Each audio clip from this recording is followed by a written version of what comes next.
Little star. Little star. Oh, we got a new one. Thank you. Little star. You already have a business card, or you know one? Little star. You always okay. Question as well. But maybe I should just say something, and then that'll kind of get your thought process moving.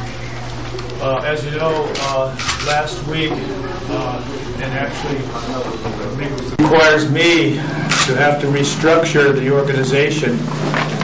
What's interesting about $128 million is that usually our budgets go from July 1st to June 31st. It's a fiscal year budget. But to cut $128 million, I have to start today, and actually I started March 1st. And it has a high likelihood of success to balance the budget. So part of that was taking one jail and reducing the size from about 1,600 prisoners to 100 prisoners. And that means that in our cases with inmates who are sentenced to the county jail, the average sentence is about 45 days. That's average. Some people who get in arguments and just, instead of 80% of the sentence served, we had to cut the sentence to 50%. So we cut the sentence for 50%, that allows 5 days. That's the difference. And that's how we save the $26 or $7 million from the jails. The rest of the savings is going to occur by cutting overtime. And we want to cut $58 million out of the overtime budget. And so to do that, I have to work in a radio car myself for a couple months. And we don't have any backfill for them, so we pay overtime. So all of us in the management, from captain, commander, chief, assistant sheriff, undersheriff, and sheriff, we all have to go to work a couple extra days a month. We're going to have some vacancies in our positions, but at the same time, we're not laying anybody off. It's called Save Our Jobs. We have to save the jobs that we have.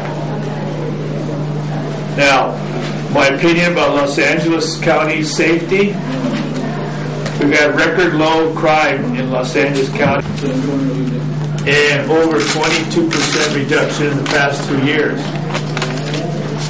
Is because our community is very involved with the Sheriff's Department.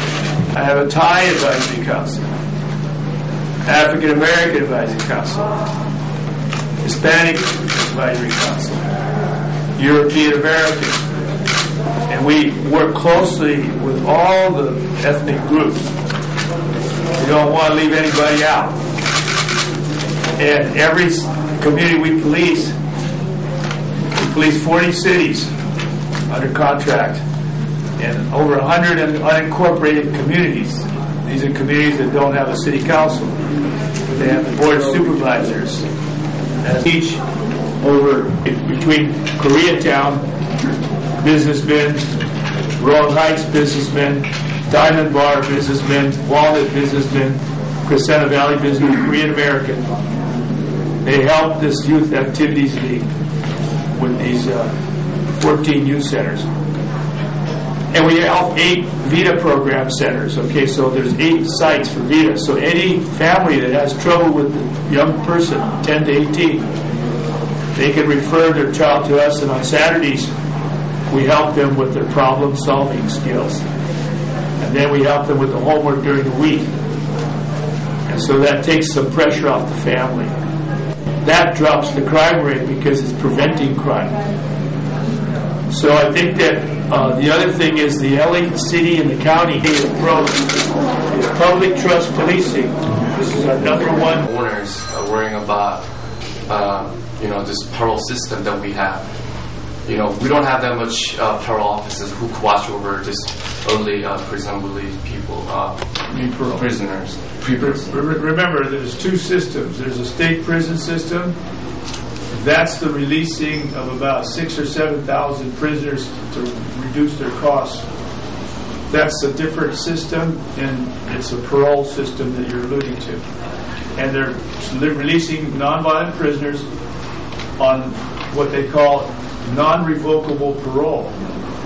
That's what you're saying. Meaning there's not going to be any parole officers watching them. That's the state's problem, and the state's the one that has to answer your question.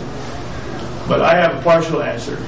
I'm not going to just let the state send people back to Los Angeles without some kind of education.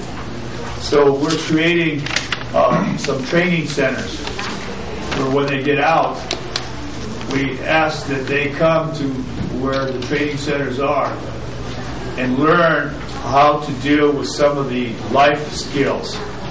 A lot of the people who commit crime have bad life skills. But I know this, they're anxious to learn.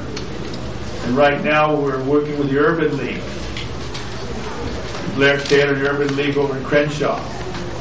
And we're teaching parolees, the deputy sheriffs are teaching parolees life skills. And the secret about prisoners that nobody really knows is that they're anxious to learn. They're not being drugged into these classes. They want to learn. That's the big secret. Everyone hates criminals. I don't have any doubt about that. No one likes criminals. I don't want to like criminals in the sense of the feeling that they cause them harm. But I know that if you give them the right education, they can change their lives. And so the parole system may not be as strong, but 70% were going back to prison, so it's not a good system. And we're going to target their addresses. We're going to take all their addresses and put them in a computer in parole because we're aware of who they are. We're inviting them for educational courses, and at the